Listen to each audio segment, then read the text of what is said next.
Pretty sure we're live.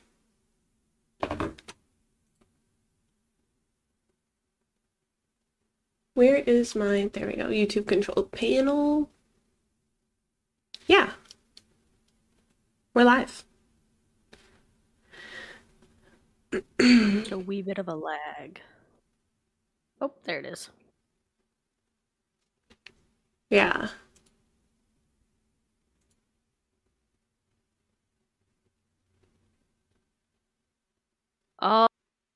Alrighty, another live video. Here we go.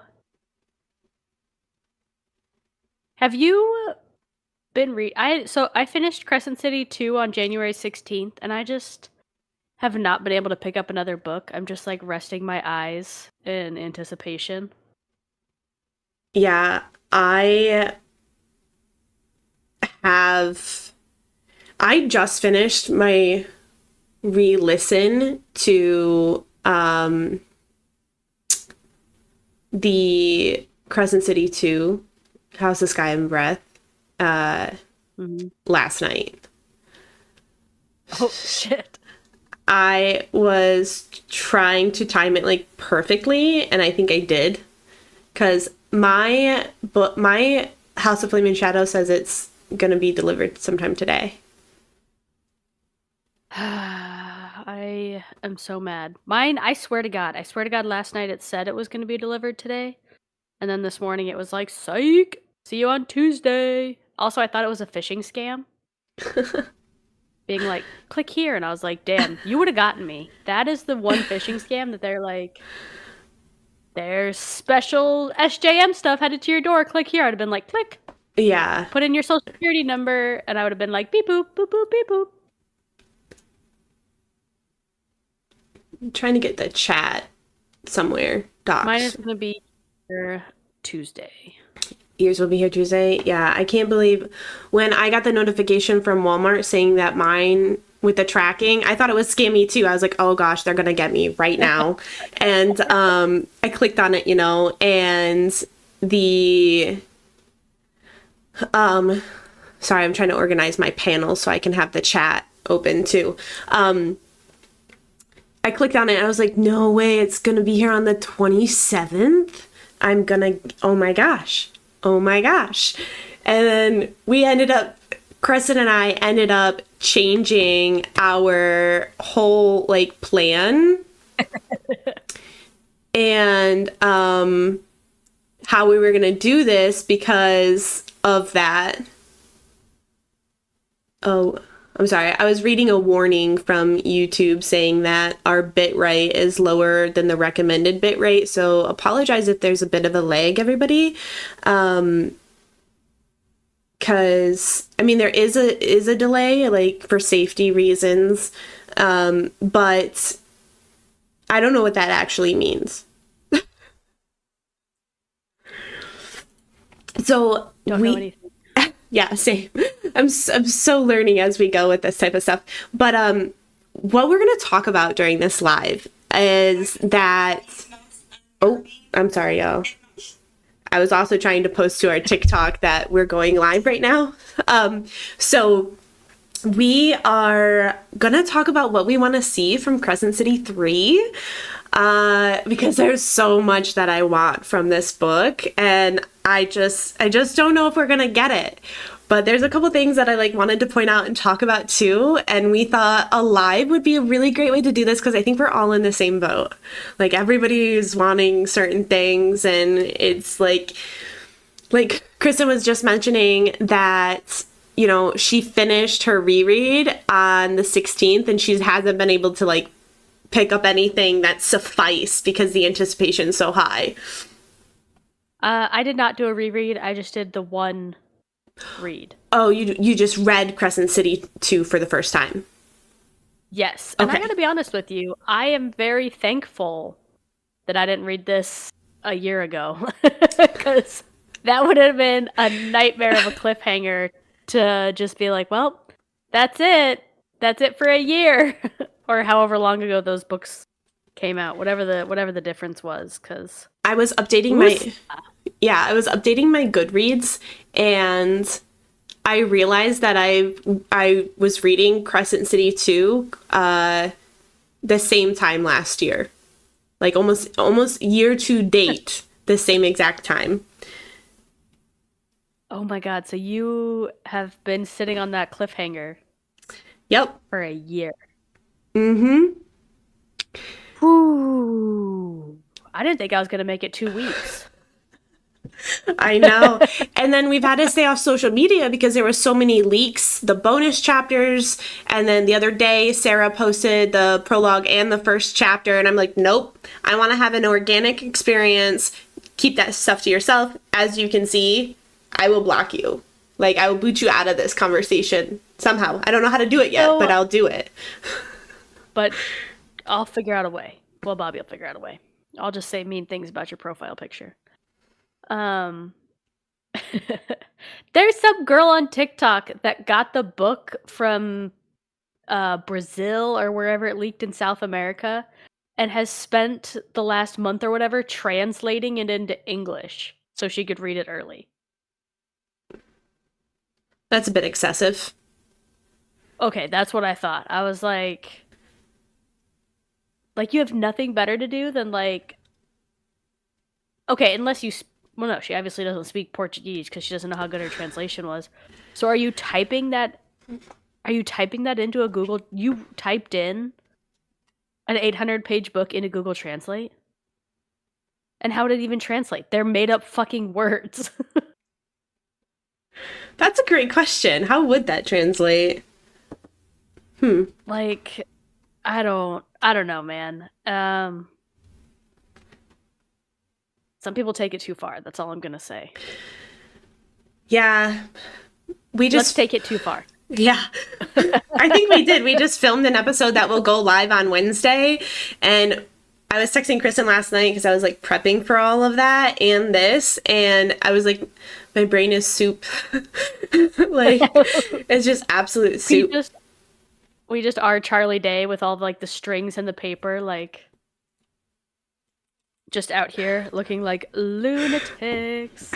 Yes.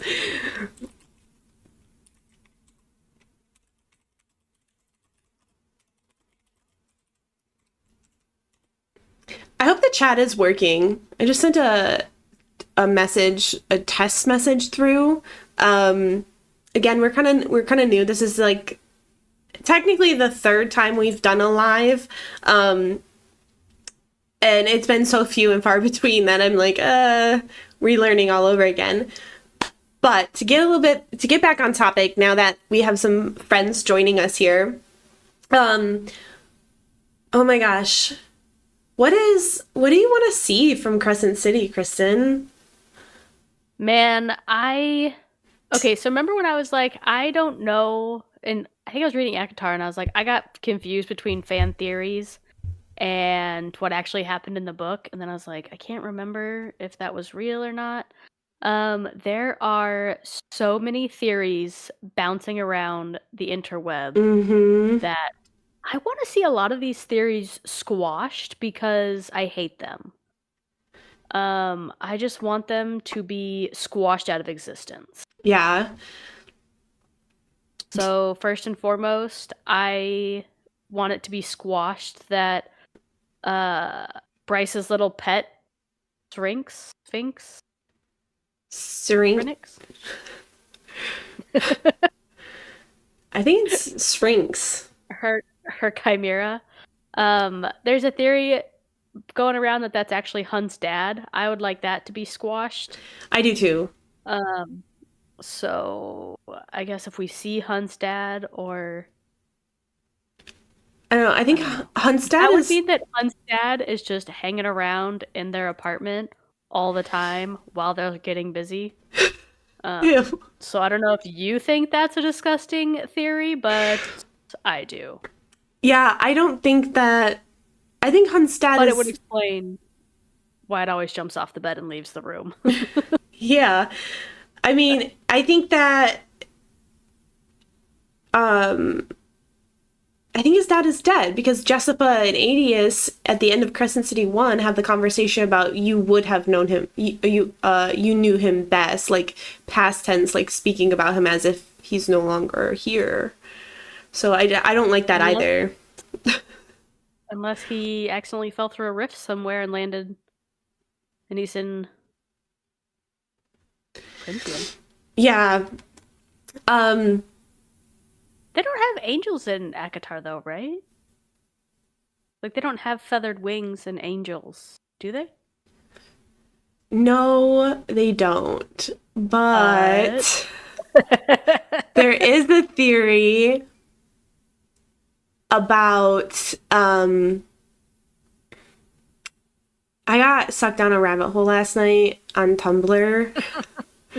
And somebody pointed out something because I've been trying to figure out what the fuck Amber. Oh, I wasn't supposed to swear. I've been trying not to swear during this live. So sorry, guys. Who the frick? I like to say the word fudge. Yeah. Who the frick is Amryn, right? Like, and you know, like there's like, is she a Steri? Is she an archangel? Is she what? And somebody pointed out something that makes so much sense to me about her being a dragon. But it gets deeper. So hold on, hang on. If I can find this Tumblr post, I'll go back on this live after it posts and I'll post the link. But she hoards like a dragon. To be honest with you, I didn't know Tumblr was still a thing. I love Tumblr. I'm glad people don't think it's a thing anymore. Keep the purity of Tumblr pure. So she likes to drink blood, or she did before she like forfeited her other form or whatever. Because now she has to like eat real food and she hates it. But she talks about lamb and goat. And where else do we hear our happy little Abraxos who likes to smell the flowers? His favorite meal is lambs and goats. Also, she hoards shiny things like a dragon. I mean, does that make her a dragon or a woman? Well, fair. But also, somebody mentioned something about seraphim. Do you know anything about seraphim? I have no. So I know about seraphim. Just make up words and pretend like that's what we're talking about. I promise. Oh, yes, you can. That's how fantasy novels are written. So seraphim are actually like, I think they're biblical. And I know about them from a different book series by a different author, and it's a duology, and it is the Umbra King is the name of the first book, and they talk about seraphim, and they're an angel-like being who is like the right hand of God's, and they're often described as being like take the form of they take other forms, but when they're in their true form, they're a being of pure light with like feathers and wings. And we know that Amryn's powers are light because when she comes out of the cauldron after like repairing it, Feyre can't see her true form. It's just light. The other thing that I think is interesting is the Thunderbirds, like Sophie, her power, like when she takes down those boats, it looks like pure light with feathers, and someone even mentions an angel, and Pippa Spetsos like scoffs at it. That's the form her power takes to take out those boats. So I think there's something like in relation there. Again, there's a whole Tumblr post that goes way more in depth about this. So I really like hope we learn more about Amryn, but I also just hope we learn more about like who's related to who. Like, there's so much interconnectivity going on, and I'm just like, who is whom? Like, who's cousin's who's cousin? Like, Ugh, yeah, there's so much. I couldn't hear that. Did you mute yourself?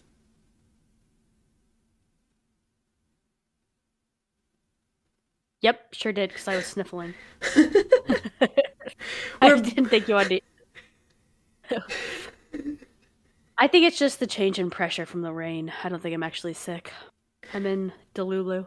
yeah. I can't use that excuse though, and I'm feeling the same way. Oh yeah, I was gonna say I think it's very important for all the characters to find out who's related before they start intermating. That'll be kind of important. Yeah, exactly. Unless there's gonna be that big buildup of them like getting together and then being like, oops, we actually Oops. share a family tree. I don't think the chat is working. Get it? Do you have Oh to no, be it is subscribed? working. No. Ah, yes. No, I'm just the window I have it open in, it wasn't liking the window I had it open in. Because I trying to like dock stuff in my OBS. It's silly. It's being silly. There we go. I got it, Jay. Thank you. My brother. He was like, hey, I just sent you a test chat. I was like, thanks, dude. I also want to know if Cormac is actually alive. You know, I know it's a fantasy novel, and they can go any which way they want with it. But if he is alive, no, it's too much. Yeah. Like if he, I don't know. I guess it does relate to the weird marks and all that, but I don't know. Hmm. He was an interesting character, and he was just starting to get interesting at the end. But I just don't think he wants to be alive. Yeah, not after Sophie, him losing like Sophie. Further confirmation do you need that he's no longer with us? I don't know. I was really hopeful, and then I did my reread, and I was like, I don't think he made it out of that. So I don't think Cormac is alive. Because I know you had talked about a weird mark tattoo. Mm-hmm. I don't remember that. Yeah, it's when he Does visits. he have one? Well, I mean, not confirmed word marks, but Bryce mentions when he comes to visit her on lunch that one time how he has this bicep tattoo of these strange marks on his arm. Gotcha. And I was hopeful that it was similar to the word marks that Aelin and Rowan used in Throne of Glass to go to different worlds. You want to know something that I thought of during my reread? Yes. So, during our filming of our episode that will go live on Wednesday, Kristin had to rein me in because I was like going down. Yeah, loop back to those. I was going down some rabbit holes, but there was a discussion. Yeah, there was we got on the topic of Project Thur, and you know how the scene where Bryce is with her parents at the theater and she's talking about the depiction of Thur forging a sword. You know who else freaking did that? Nesta. You know, Nesta forges. Nesta forged this. She forged three. Sword, yeah. She did. Wasn't it like three? And the depiction in the description around both of those scenes are so similar. And then there is theory that Thur slash Thur, that god who is forging the sword, was Annalius from the story of him holding the line on Ramuel and fighting off like hordes of demons, bad guys, whatever. They didn't really get that deep into who they were. But then she does the same exact thing. Mm-hmm. Like, that's just crazy to me. It's just so so similar. Like, why is that so similar? It just seems like SJM foreshadowing at its finest. Yeah. Is there a timeline? Like, I know they talk about the year in Crescent City a lot. I don't remember what the years are. There's a lot of numbers in them. But they like, okay, so at the end of Crescent City 2, there's like that 15,000 year gap for both of them of like when Yes. things appeared. They're obviously. Do we have any idea if one's happening before the other at the same time? We don't know how wormholes work. I believe They that just don't have cell phone towers there. I believe that SJM said that the scene that happens at the end of Crescent City 2 is 9 months. There's like a 9-month gap or something between the timelines or something. I don't know. Yaz the Bookish has a timeline thing, and that is like phenomenal. 9 months. Yeah, I can't remember what she said. I'm gonna go to Yaz's page and see if I can't pull that up and share it with everybody. Oh no, I meant like like Printhian and Crescent City are only 9 months apart. Yeah, that is what. Nope, What that's a not. bizarre amount of time.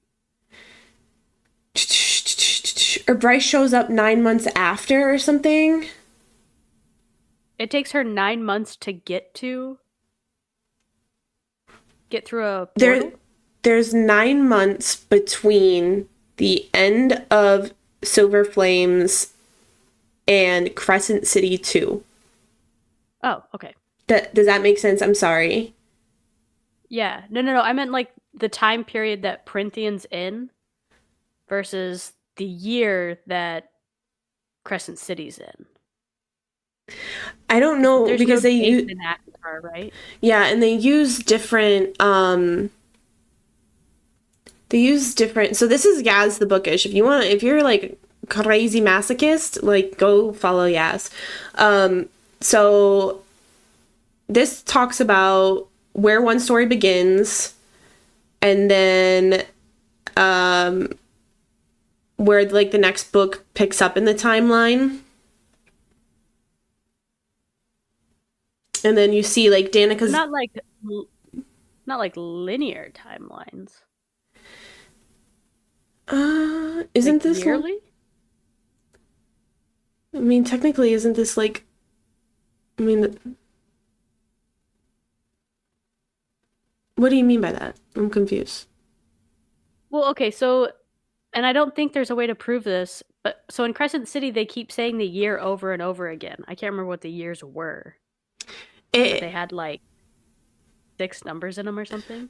Yeah, so like I know the years that I remember are at the end of Crescent City 2, when Regulus is talking to Bryce, he mentions that the war with Hell happened in 17,002, that the rift for Midgard opened in 17,001, and that the war with Hell happened between 17,002 and concluded in 17,003.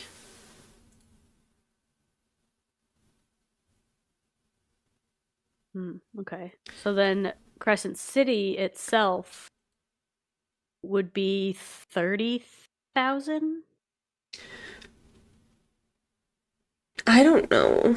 It's all made up. 'Cause- well, yeah, but it's 15,000 after that. But I guess the years don't really matter because if they're all different, I don't know, universes, Yeah, their years wouldn't matter. they're going to be different because they're technically different solar systems. That's what is alluded to in Crescent City, is that there's many solar systems, and that the specific solar system in the orrery that is in the astronauts or the astrologers, the mystics place, and the Autumn King's office, and then Reese's office, those are all supposedly the same. And that she sees that same one when she goes into the Asteres building. So then it produces such an interesting question of how some progressed so fast and some didn't progress at all. Yeah. Right? Yeah. In technology and weaponry. But I guess if the Asteri were there and the Asteri were pushing evolution, that would quickly loop back around to our episode that we just filmed about the Anunnaki. Mm-hmm. And I was gonna say, like, one of the things that I want to know more about is the Autumn King. I want to know what he does when he finds out both his children are trapped somehow, and that Bryce left. Because Flynn and Declan have to go to the Autumn King and be like, hey, so this happened. And he's going to find out that Rune is captured and that Bryce disappeared. And I want to see what he does. I think he's going to go ballistic. Do nothing. I think he's going to go ballistic, and he's going to reveal some pretty big stuff.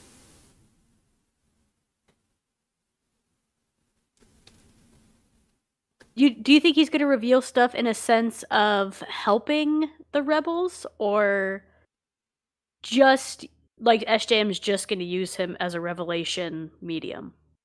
I think a revelation medium would be the best way to explain it. Yeah. Yeah, like he's not actually going to do anything with that knowledge that he's sitting on. Yeah. I would. He's not going to stick his neck out for anything. He's so. I really hope he does, but I don't think he will. I want to know what Bryce's mom does, and Bryce's stepdad. I want to know what they do.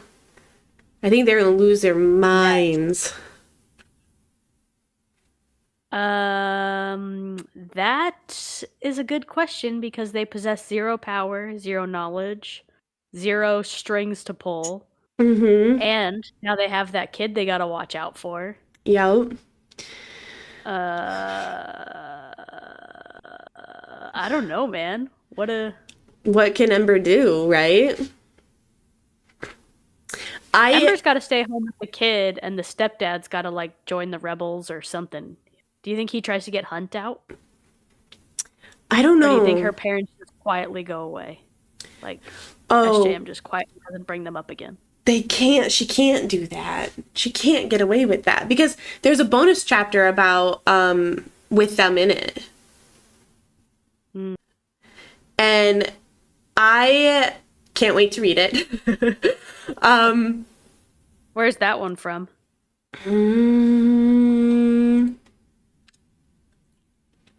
That the Barnes and Nobles?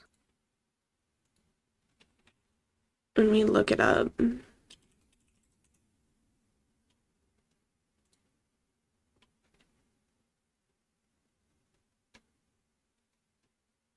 Gotta scroll back a little further to find this.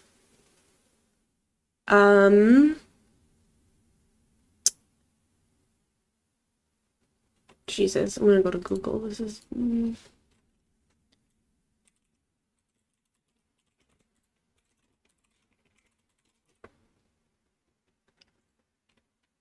It would be Books A Million, Ember and Randall. Barnes and Nobles has Bryce and Hunt. The indie bookstores have Bryce and Danica. Target has Rune and Lydia, and Walmart has Bryce, Nesta, and Asriel. Yeah, that's the one I picked. That's the one I got too. I also did the Target one, but then lost my debit card and it didn't ship because I had a different a different debit card number and it bounced. I feel like the Bryce and Danica ones are just gonna make me sad. So sad.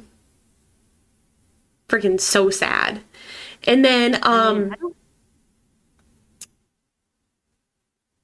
I think Shrinks is going to help Rune and Hunt somehow because he can like open locks and like teleport places.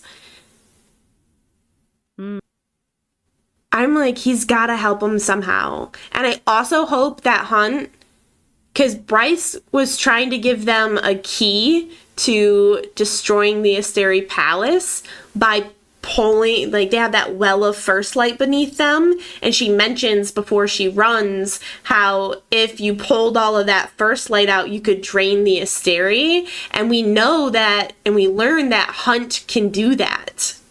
He can pull power from the gates. I would really love to see Hunt pull all of that out and shoot it straight at Pollux. Yeah, fuck that. Or freak that guy. That fudging moron. But just like complete overkill, right? Like, did we need 8,000 years of first light to kill this guy? Probably not. Did we use it anyways? Absolutely. Yep. I also want to see Hypaxia's true power. Because I think... What do you think? I think she's hiding how strong she actually is. And I think she knows some stuff. Because she had all those ancestors who predated the Asteri. Do you think she's truly in love with Celestina? Oh, that was... Celestina. That was another note that I put down, is that I want her to be so freaking mad at Celestina that she just rages. Would she be mad at her? Celestina gave them up to protect... For Hypaxia. I think that Hypaxia would be really mad about that. I don't think Hypaxia would ever want to be...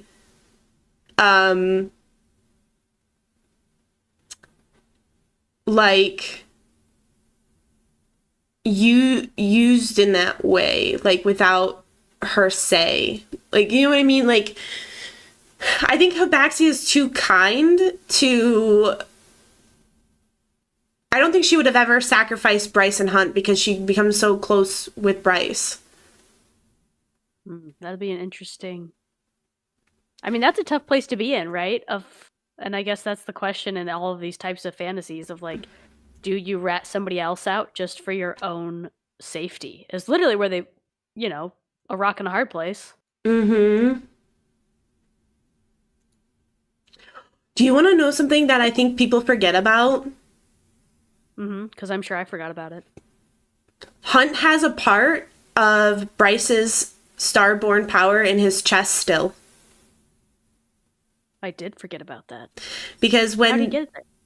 So when they're in the Ocean Queen's ship and they fully mate, there's talk about a handprint of Bryce's handprint of light on his chest, and Hunt says that it seeps into him and he can feel it there. And then it goes quiet. But that would kind of relate back to your idea that the first light is souls, right? And so it's just like a little part of her soul that she's sharing with him. Yeah.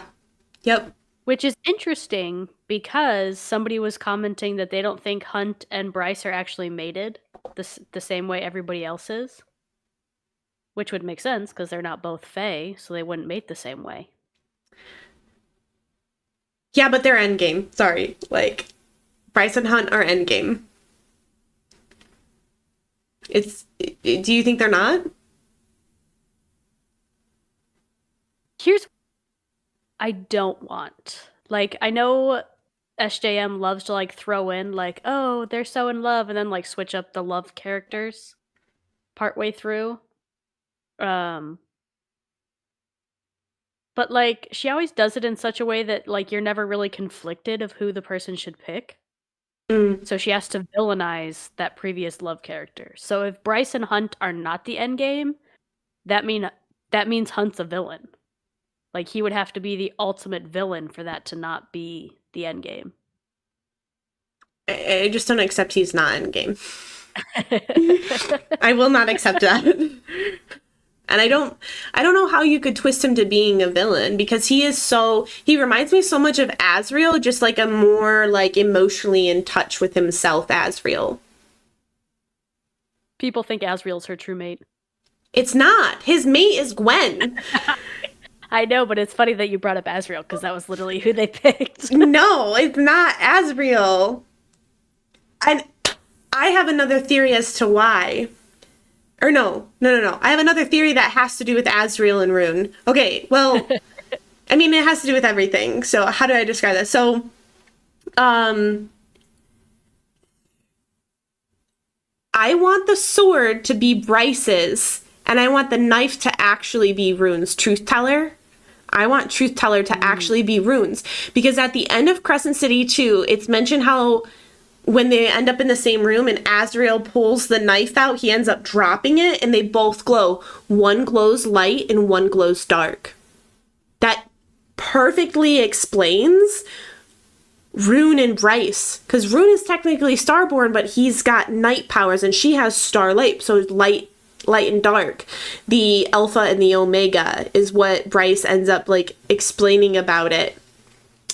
And I think that the sword answered to Rune, knowing that he would protect it when he did his like ordeal, knowing that he would protect it and then bring it to the knife, because the sword felt that Rune was the knife's true possessor.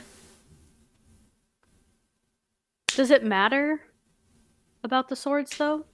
The sword and the knife? I mean, if those swords call to each other that much, and Azrael is the owner of that one?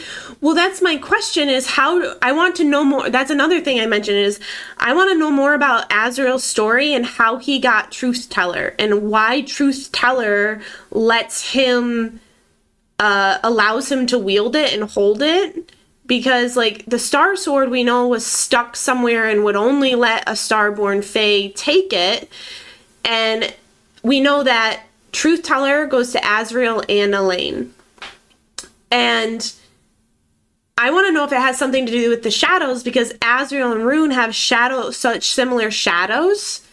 So I just want to know more about that, because I think Azrael is like the protector of the knife, like Rune was the protector of the sword. Yeah.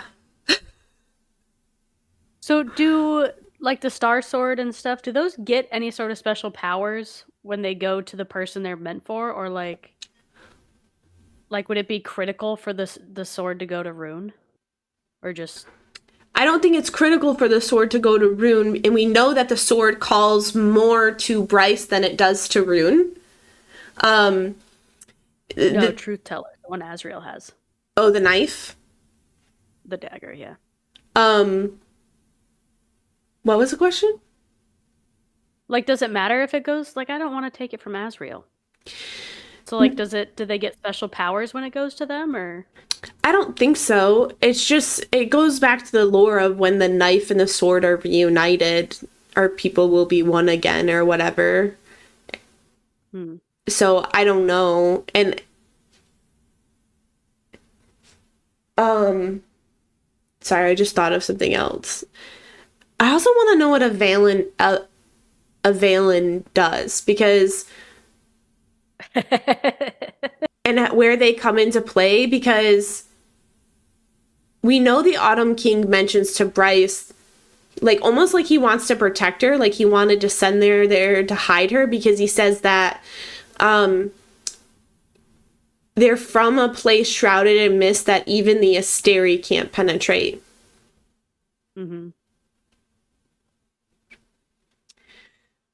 So, like, how are they going to come into play?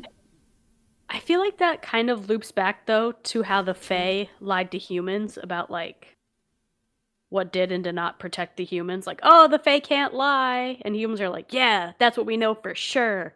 And so are the Asteri just saying that so that all their secretive stuff, they can just be like, it's definitely going to go on there because they think we can't get in there.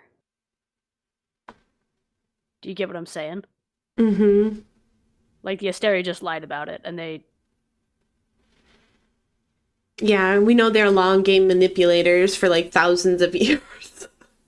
Yeah, so to be like, oh yeah, there's this one place that we can't go. Tell all of your secrets in the same place. uh,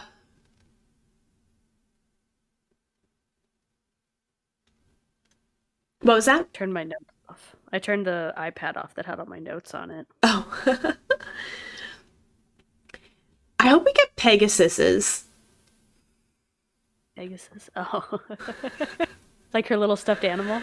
Yeah, because I think Bryce is drawn to Pegasus for a reason, and we know that they existed in Prithian. And I hope in Crescent City 3 that those Pegasus are going to be drawn to Bryce too.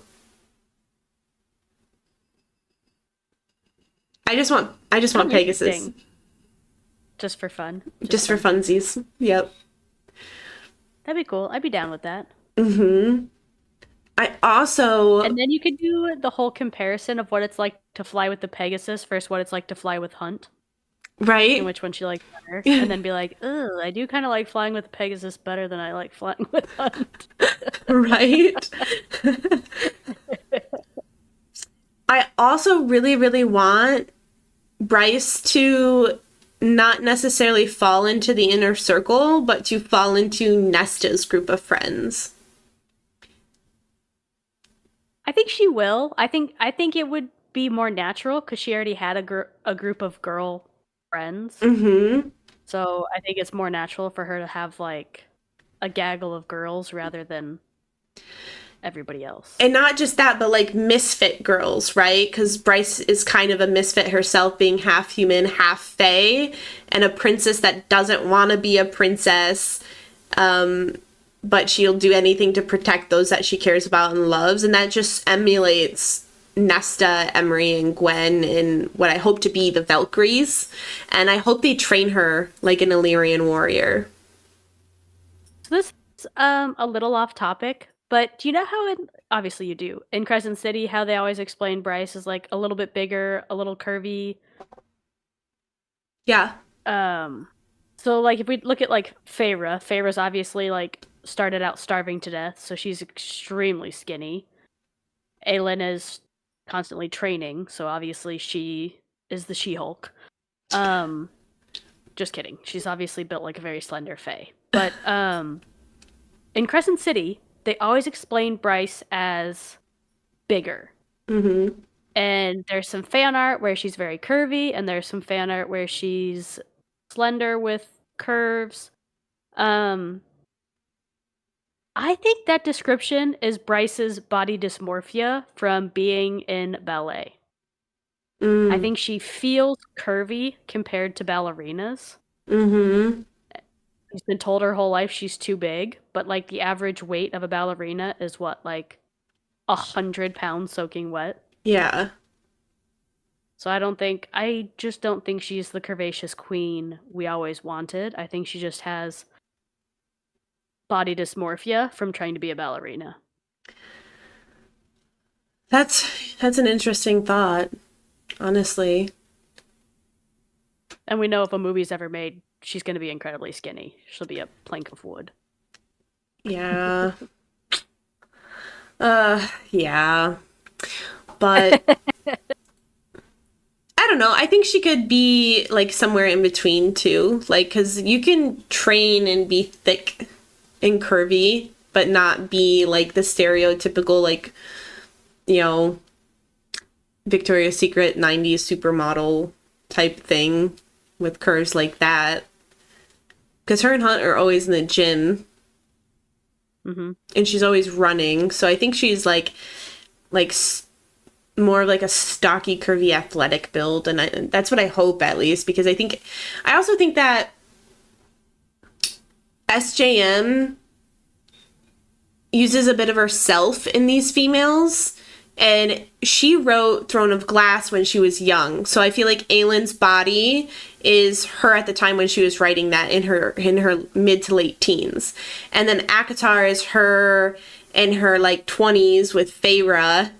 And then Crescent City is after she's become a mother and everything like that. And I also think you see a lot of that evolution in the relationships too in these. Like Rowan is like the ultimate dream guy that a teen would fantasize about. Rhysand is like that, you know, that really strong first first love, or that husband. And then Hunt is that husband turned really nurturing, really connected to his emotions and supportive type of thing.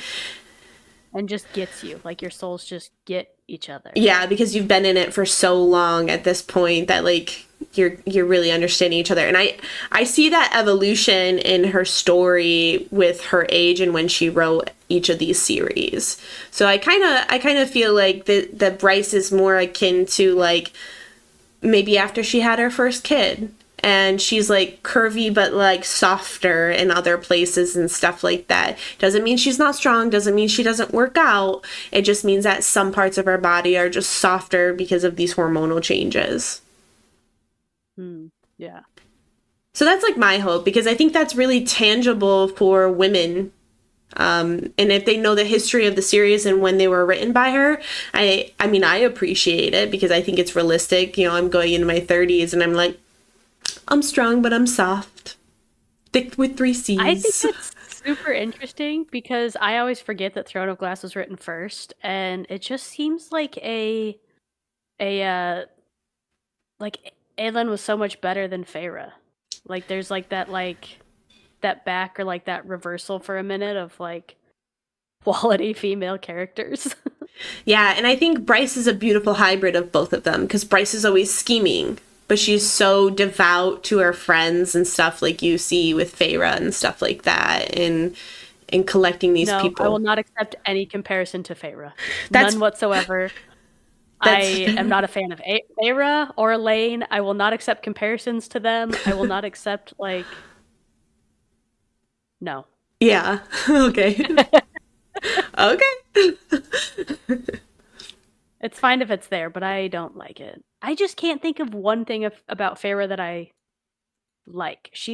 And maybe that is an ode to being in your 20s, that you're just out of touch with everything. Wow. That hit home.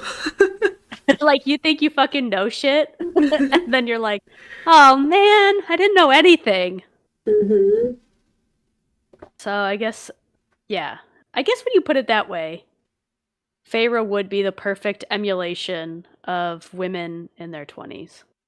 Yeah, I don't want to go back. Nobody likes women in their 20s. I don't want to go back to Bobbi in her early 20s either. Like, no, thank you. I'm pretty happy where I'm at. So,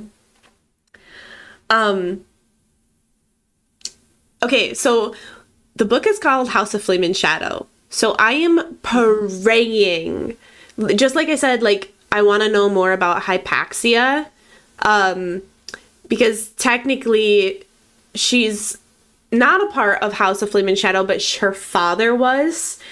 So I think we're going to learn more about her, but I also think we're going to finally learn more about Jessica, because who the frick is she? Ooh. Who is she? Yeah. The Underking talks about her and says, like, I know of the person you speak, but I know her by a different name. And she talks to the Princes of Hell. Like, who the heck is she? And she's, like, super old sorceress, witch. Oh, best order to read through them. Great question. Recommended start. So I will tell you how I started reading these. I started with ACOTAR, A Court of Thorns and Roses. That is currently 5 books long. And it is I think it's a pretty good place to start, honestly. But Throne of Glass is an 8-book series. And technically that was published first. So if you wanted to, you could start there, which I love Throne of Glass. Like, ACOTAR is great, but the world of Throne of Glass is so good. So good. Yes. So Agreed. I would honestly read them in that published order. So like if I was to like do it again from scratch, I would read Throne of Glass first. And there is a special reading order for that because it's 7 books, and then one book is a collection of 5 novellas, which are short stories that support the timeline in the other 7 books. SJM recently posted on her website that she would read Throne of Glass first, which is what I did. But you have to understand that you get zero context of what's actually happening and who you're learning about as Selena, the main character. And Oh, first? pardon? Read the novella first? Assassin's Blade? Yes, Assassin's Blade. And that's what I did. And I recommend it like that. Other people recommend to read it after That third book, Heir of... Heir of Fire. Yeah. I'm sorry, I'm looking I at think I my read it after book 4. What is that? Queen of Shadows? Queen of Shadows. That's the other recommendation, is after Queen of Shadows. But I would 100% with A Court of Thorns and Roses, book 1 through 3, then go to Throne of Glass series and back to A Court of Thorns and Roses, book 5. But then where does the Assassin's Blade fall into? Great question. So as I'm explaining, SJM says to read Throne of Glass first, and I would read the series through because you're not going to want to put it down. I read all 8 books because you can buy them in a bundle on Kindle. I read them in 4 weeks. And it's something like 4,000 pages, 4,500 pages. And I read them in a month. I did not want to set them down. So I would recommend starting with Throne of Glass because you're introduced to a lot of stuff in it. Then going to A Court of Thorns and Roses, books 1 through 5. And then reading Crescent City 1 through going to be 3. And SJM previously said when she first published Crescent City that you didn't have to read Throne of Glass first, or I'm sorry, A Court of Thorns and Roses first, but she has redacted that and changed that, and she says you should read ACOTAR first. Before Crescent City, rather. Well, yeah, I mean, obviously, for Crescent City to make any sense, by the time you get to end of book 2, you gotta have ACOTAR, right? Yeah. Otherwise, that line falls so flat. Super flat, yeah. I think the hard thing, though, I know the recommended order, or but I think it would be so difficult to get into A Court of Rose and Thorns, into ACOTAR, after a character like Aelin. So I would say read ACOTAR first. And that's what I did. Suffer through Phaedra, suffer through Tamlin, and then go to the Throne of Glass series. And I would say sprinkle in that Assassin's Blade whenever you see fit. Like, I just can't imagine there's a right or wrong moment to hit that. I think you'll lose context if you don't read it before Empire of Storms, though. Yeah, but anywhere before, like, Correct. you read it, Throne of Glass, Assassin's Blade, Throne of, like, 1, 2, Assassin's Blade, 1, 2, like, I don't know. This is gonna piss people off so much. I don't even know if it's fucking necessary. Does it add so many masochists? Love all of the details, all of those extra storylines, all of this, all of that. Like, I think Sarah's writing is good enough that you could read that entire series and be like, okay. I think the Assassin's Blade is definitely for people that want to dive so much deeper into these storylines. So if you're like a surface reader, I think it's totally fine to skip it or put it anywhere in there. Yeah. If you love hunting for Easter eggs, the sooner the better. Yeah, I think that's fair. And I think I would agree with you. Like, I had a really great experience reading ACOTAR first, A Court of Thorns and Roses first, and then going to Throne of Glass, and then Crescent City. So I think the first two are up to you, whatever you're willing to dive into first, because it's not like those 5 books for the A Court of Thorns and Roses. They're not for the faint of heart either. They're long, especially the last one, Silver Flames. But they're good. You get so lost in them. Like, the length doesn't even matter. Like, no, you're in the world. Yeah, it does not Just matter. that if you're reading the physical book, it is kind of heavy. So you may want to take that into consideration. However, Aspen said, and this is super interesting. Let's get your thoughts. Recommended reading order: A Court of Thorns and Roses, books 1 through 3. Then jump to Throne of Glass, and then back to A Court of Thorns, ACOTAR, 4 and 5. Thoughts? I don't know if I can jump characters that fast. Yes, that's what I don't know if I could. That sounds really overwhelming to me. I would read them straight through. I get super addicted to certain characters. Does that make sense? Mm-hmm. Like, to the point where I'm like, I just want to know what Nest is doing today. Mm-hmm. Right? Mm-hmm. And before that one, you're like, I just want to know what Reese is doing. Like, I get addicted to those characters, and that's why I have such a hard time picking up a new series. I had a hard time getting into Throne of Glass because I was still in the ACOTAR mindset. I had a hard time picking up Crescent City because I was still mourning Aelin. Yeah. So I don't know if I'd be able to jump series like that. It's an interesting idea. I don't know if I could do it. I don't know if I could do that either. Maybe on a reread? Is there important information? Aspen, is there important information as to why to split the ACOTAR series? If you're still here. Yeah. I don't know. I just feel like I know everyone's got their opinions, and maybe somebody who's reread it more than me has their thoughts about it, and that's where she like found it on somebody's like post. It just feels like too much, because like there's so much happening in all of those books. And I'm trying to remember. Okay, so like book 3, End of Aka War.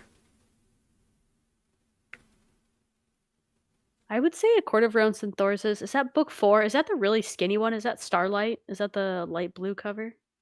Yeah, A Court of Frost and Starlight is the 4th book. It was supposed to be like a novella, but it's an actual book. Yeah, that was one. I feel like you could skip that. If you are on a time crunch, skip it. Don't skip it. Toss that in the pile with the Assassin's Blade. Don't skip it. Don't skip it. I think we learn a lot about Nesta in that we need for Silver Flames. I feel like a lot of it's repeated, though. I don't know how important. Teach their own.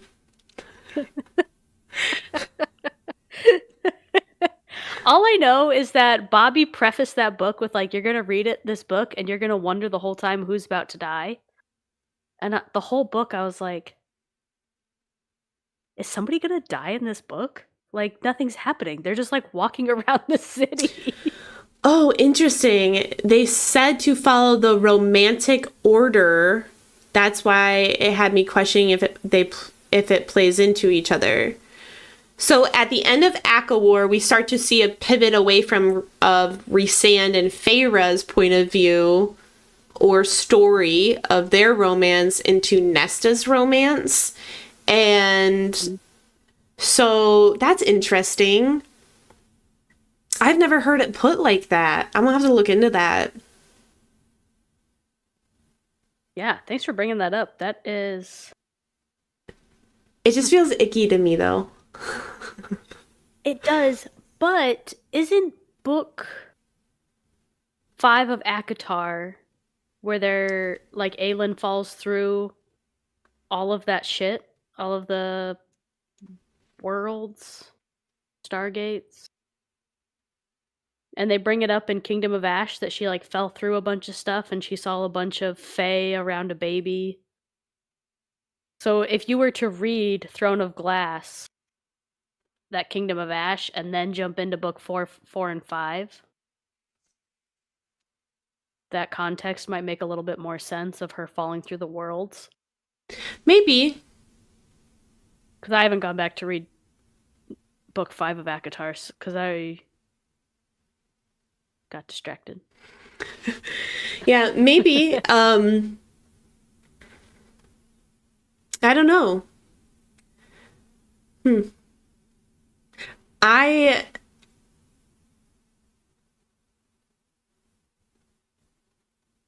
thing that I really want to know more about, like, there's so many people I want to know more about. I also really want to know more about Rune's mom. I think Jessica... I was literally just thinking about her. Yeah. I think she's fae. Well, she our is phones fae. Think she's far fair.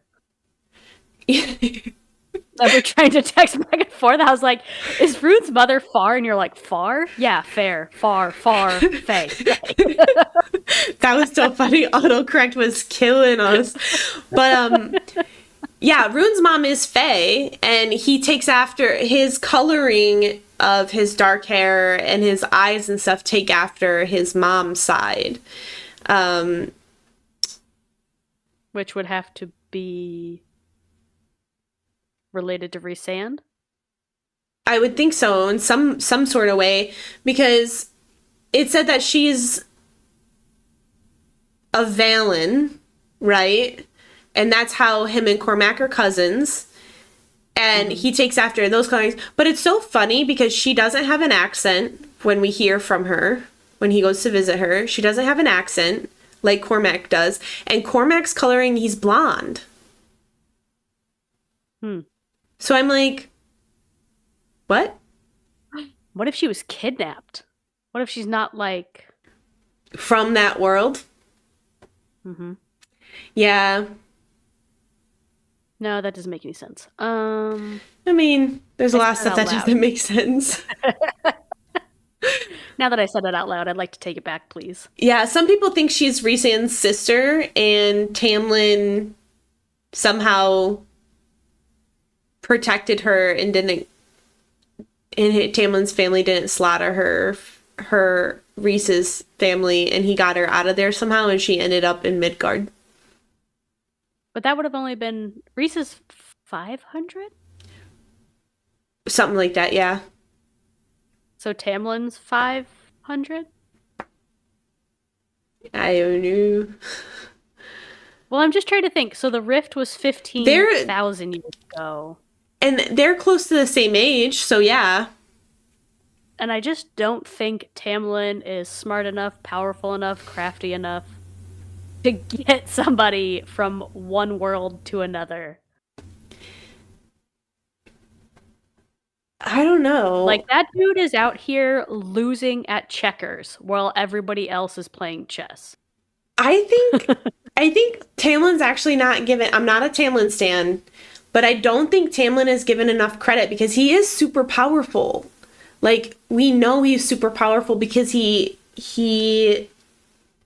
through his glamours and, like, all of his stuff and his shifting ability, and we know all of the High Lords are, like, crazy powerful, and that's how they got to be High Lords. So I feel like Tamlin is, like, really powerful, and I think he also, like, knows more than he's given credit for, and I think he might have, like, some crazy long game going on with some weird knowledge. I don't know. I just feel like Tamlin has been... I don't know if he's going to get a redemption arc. I don't know. I just feel like I don't think we should underestimate Tamlin, I guess is what I'm trying to say. Consider him underestimated. And I honestly think it's just an estimate. Yeah. Because here's the other thing. I just don't... I guess he's a High Lord, and so those have to keep coming back around. Like, you can't just kind of let him fade off into the dark, right? Mm-hmm. Because he's a High Lord, and you have to have all of them get together and have meetings and all of that. But, like, just let that guy fade into the background. I don't want a redemption arc. I don't really want anything brought back from him. Like, move on to the other High Lords. They're far more interesting. They have far more interesting things. Like, just let this guy, like, to the back of the room. I would love to see more of Helion, or Helion, however you want to say it. So I could agree with that. I'd rather see more from the other High Lords and not as much from Tamlin. But, like, I don't need him to have his whole, like, story.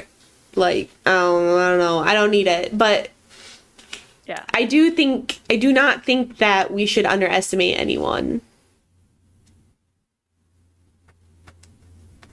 I honestly don't even care know how that would happen. Yeah. Because I mean, it's fantasy, so they could just whip out and be like, I've been hiding this special power this whole time. And you're like, okay, I'm just going to be honest with you. I love fantasy books. Hate when they're like, surprise, I actually had flame powers the whole time. And you're like, but you were sitting in the forest freezing. Why didn't you whip it out then? I also, okay, that made me think of something. So I can agree with you. I think that Bryce is going to have powers more akin to Feyre's powers, because like a mixture of everything. Yes, because her powers came from the gate, which every type of being gave over to. So, and I think she has claws, because it always talks about like a shadow of claws, or her hands being claws. I think she's gonna have freaking claws, or some type of partial shifting ability. Like Rhysand has full shifting ability. He has another, and all of the High Lords technically have an alternate, like a animal or a shifted form. And if she's the High Lady, she would have to have one. Yes. And I think she's going to be a wolf, or reminiscent of a wolf.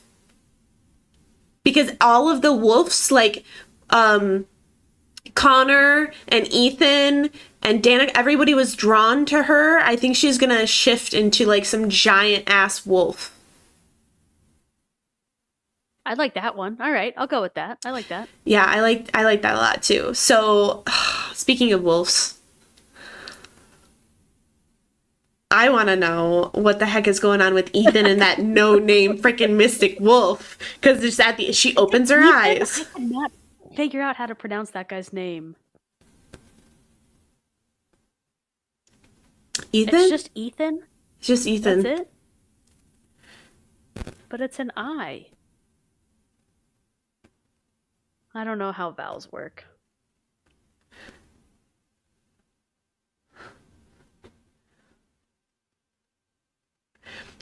I don't either. I have no idea. Ethan this whole time. The audiobook it says Ethan. It's really spelled with an I, Ithan. Yeah. Oh, I didn't remember that because I was listening to it, so I spelled it with an E because I was like Ethan, E. But I'm right. I'm from Ethan Hawk. Ethan. No, it's stupid in the book. They spell it with an I, and I kept being like, I'm gonna call him Ethan, but like Cole. That's Ethan. Who knows? You can just call it whatever you want, whatever first comes to mind, you know? Yeah. Whatever you're gonna continuously repeat. Yeah. So I call him Alonzo. What? So that's why I call him Alonzo. Alonzo. I'm just so excited to know, like, what happens with that other wolf. mean, okay, I keep forgetting about that storyline because it's got to be big, right? There's got to be a huge reason as to why. I mean, it's supposed to be related to what's the Sabine? Sabine. Sabine? Sabine. Sabine. So it's like her direct competition is what they think, right? For being an alpha. Yeah. Or a Fendrick. Fendir. So the Fendir line has more than one heir, and the Prime tells Ethan that, and that's what makes Ethan go stand guard, and then ends up waking her up because he wants to go back to his pack, Flynn and Declan, when Flynn calls and is like, stuff went down. You got to get over here right now, Wolf. Got to get your furry ass over here. I was cracking up. And he comes back over and he goes to wake her up or whatever. But the story is told that Sabine had an older brother who she ended up fighting and winning for the prime apparent role. And nobody really knew what happened to him. They thought he like died or something, but he could have been exiled. And we know from her conversation that the only thing she remembers is that she had her parents and 10 siblings and they lived in the wild. So he could have been an exiled wolf, found his mate, had these children, and then now this mystic is his descendant. She is an alpha, and she is the direct and we don't know how old she is, how long she's been in there or anything, but we can assume based on the contextual clues that she is his descendant and because the Prime says, did she smell like snow and forest? And Ethan's like, how did you know that? And he's like, because, Sabine's not the only Fendir. I just said the word. Whatever. You guys get it. So that means, obviously that storyline is a big deal for the wolves, right? Because Sabine's not the best. So for her to have a little competition for them to follow. But how does this impact like the overall fight against the Asteri? That's my question, right? Is how does that come in for the overall fight for Midgard? Such a good question. I think it's gonna unlock maybe like where the wolves came from. And we know that Bryce knows that the wolves used to be Fae. Mm-hmm. And oh, that's right. Yeah, and so nobody knows that those shifters in Midgard are actually Fae and that their pointy ears were bred out of them. I would be curious to know if the Mystic, through her travels through these universes as her time in that Mystic tank, and then the little bit that she does remember reveals that, and it causes people in Midgard to start to rise up against the Asteri, and then whatever Bryce is doing and then they like, when she comes back, there's already people willing to side with and fight with. That's what, maybe, I don't know. That is a good point, that as a mystic, that new wolf would have a lot of information about the universe as a whole. Ooh, I wonder if she plays a huge role in getting Bryce back to Midgard. Yeah. Because she would have knowledge that would rival the knowledge of the Asteri, right? Yep. With her travel and... Yep. Depending on how much she remembers. And we know that she's spent a lot of time in hell because that's how the astronomer was trying to punish her and break her. So we know that she spent a lot of time in hell, and she's probably heard some stuff from the princes and has a lot of context to stuff. So I think she's going to play actually a really pivotal role. Yo, do you think they start in Prithian, go through hell, and then end up in Midgard, so with 2 additional armies? Because I truly don't think anybody in Midgard is going to rise up. They're too comfy, they're too happy. And they're also broken, right? They're like very powerful. They're already at war with the humans and all of that too. So yeah, I don't know. That's a good question. Now that you bring up her time in hell, I bet they go from Prithian to hell to Midgard, and I bet the citizens of Midgard, I bet they don't lift a fucking finger. I could see that. Because they're annoying like that. They didn't when the attack happened in the spring, right? A lot of them didn't. Only a very few people stood up. Yeah. So, is there anything else that you hope to see out of Crescent City 3? Yes, and nobody else is excited about this. Well, actually, it's a huge deal. But I am dying to know who has bigger wings, Hunt or Asriel.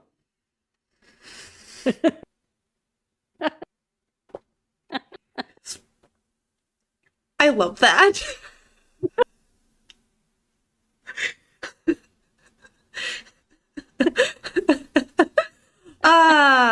What a great question. Can you imagine if Hunt walked in with just these giant ass wings and all the Illyrians went, Everyone in the inner circle looks at each other like, oh.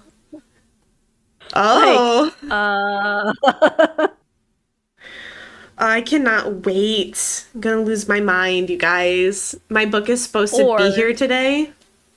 Does Asriel reign supreme as owner of the biggest wings? Does Hunt walk in and go, oh shit, look at how big those wings are? I'm so worried. I also want to know what Lydia's gonna do. Yeah, man, she is so fucked. She is fucked. She is so fucked. I'm really worried that she's gonna be found out. And we know... I mean, here's the thing, though, is that even if she's not found out, she's still powerless.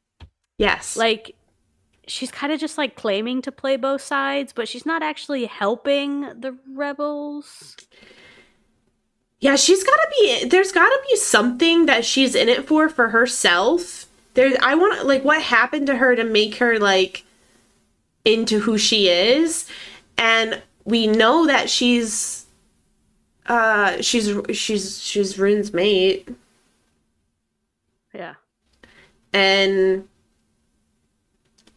I don't, in the leaked teaser, the first sentence is supposed to be actually from I don't know, because I haven't, I read this months ago from a post from SJM and Bloomsbury. It sounds like the first chapter is actually in her perspective. Potentially. But I don't know. I think it could be also from Baxian's perspective. But because it was just like one sentence released. And I did read that. But it doesn't really give you enough I don't think it gives you enough context to actually see who it is. They just say that they hate the Asteri, and like almost everyone hates the Asteri. Who doesn't? Yeah. You know, I really want to see more Baxian. I don't think we're gonna get that. I think he's gonna be sacrificed super early on for our characters to survive. I will sob. Ditto. I'm already getting teary-eyed about thinking about that. Oh, but boy. I think SJM's going to use him as the throwaway character. That's like, you guys go, I'll stay behind. I don't. Also, after at the very end, when someone's gonna die, I'm gonna be ruined. I'm gonna be so ruined. But at the end, where Bryce is in that foreign land and the guy with the wings is trying to get her. Yeah. To like do stuff and like she just keeps falling over, and the part where he just like sighs and is exasperated, I was like, well, now I want more Asriel and Bryce, because if he's exasperated in the first 12 seconds of meeting her, I need more of this. Yes, because he's not gonna be able to handle it, because like that's how she's like Aelin. She's so just like, bitch, really, and it's so funny. You know a character that I really dislike, that I hope is the throwaway character and it's not Baxian? Theory. No, I like Theory. I want to know Theory. I want to know more about that little silly little see you next Tuesday too. You say what?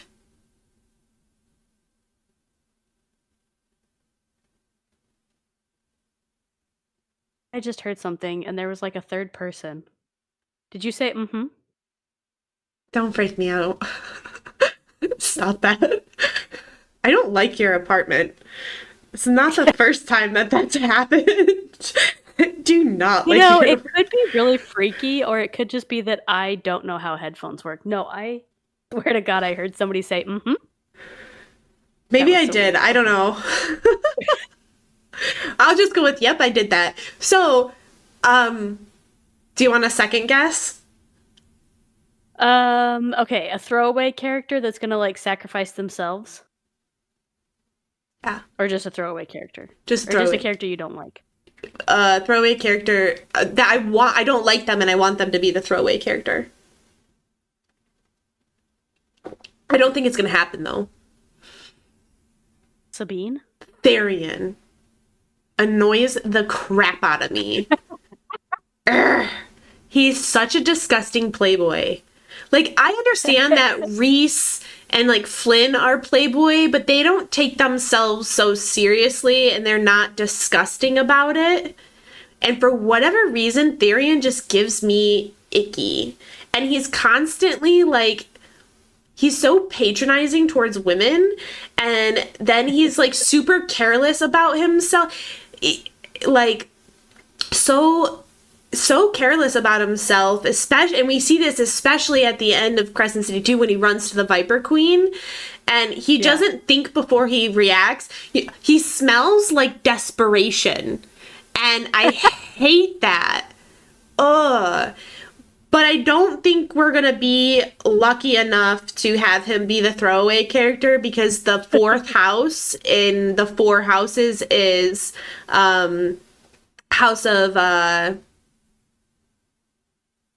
Many Waters. Oh. That's fine. There's got to be other people in that house, right? It can't just be him. Yeah, let's go And he doesn't belong to it anymore. No, yeah, exactly. Well, you know who I hope it's about? That captain of that ship. That female captain of the ship. I can't remember her name. That would be cool. Ditto. More about the ocean and less about the rippers. Also, how the heck does Lydia, sorry, this just popped into my head. How does Lydia know the Ocean Queen? Excellent question. They're a part of the resistance, aren't they? They say they're not like directly involved at all, but the Ocean Queen did give Lydia those things. The calling cards or whatever. I don't know. It's a great question. I don't know either. I don't know. What's your tracking say? Hold on. It's on my. Want to live so close. I have to turn on my other phone because and I don't want to. I thought you said it was on your. I thought you were gonna be like, it's on my front step. No, I haven't. I haven't gotten a notification about it. I don't know if it's in my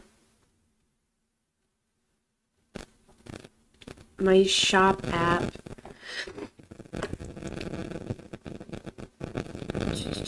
Notifications. Oh wait, what was that? Oh, it just says. Why does this say ready to ship? How do I track this better? Yeah. Mine. Are you in the Walmart thing? I will be in like 1 second.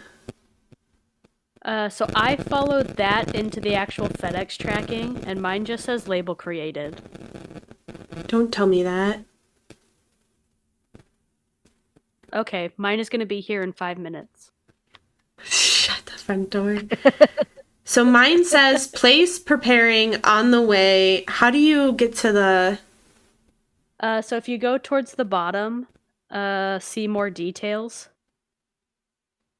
So on 126, shipping status, and then see more shipping activity, and then deliver. Mine's coming via FedEx, so I have a FedEx tracking number that I can follow to the FedEx website. So mine is still at the warehouse, and the label has been created. So FedEx doesn't even have the book yet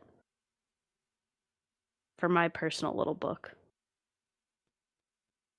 Mine says Oh no, label created. But that was 2 days ago. Yeah.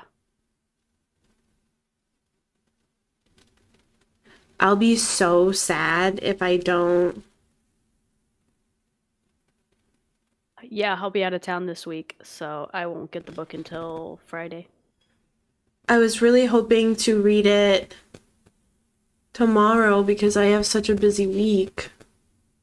Ditto. Damn it. Did you just buzzkill my whole freaking You Ways. Quick question. Do you want to take a break or do you want to end the live? Either way, I has to take a potty break. Yeah, we can jump. I don't have anything else that I want to see, like off the top of my head. I just like more things have been popping in since we've been having this conversation.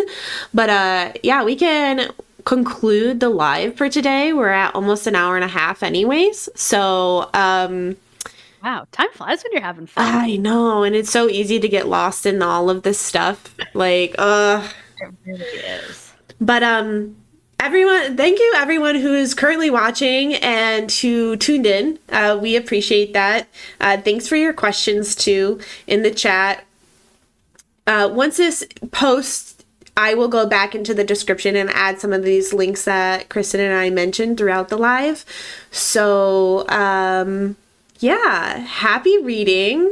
And if you're watching this after the live, pop into the comments and let us know what you really want to see from Crescent City 3, House of Flame and Shadow. Again, it comes out on Tuesday, officially. Until then.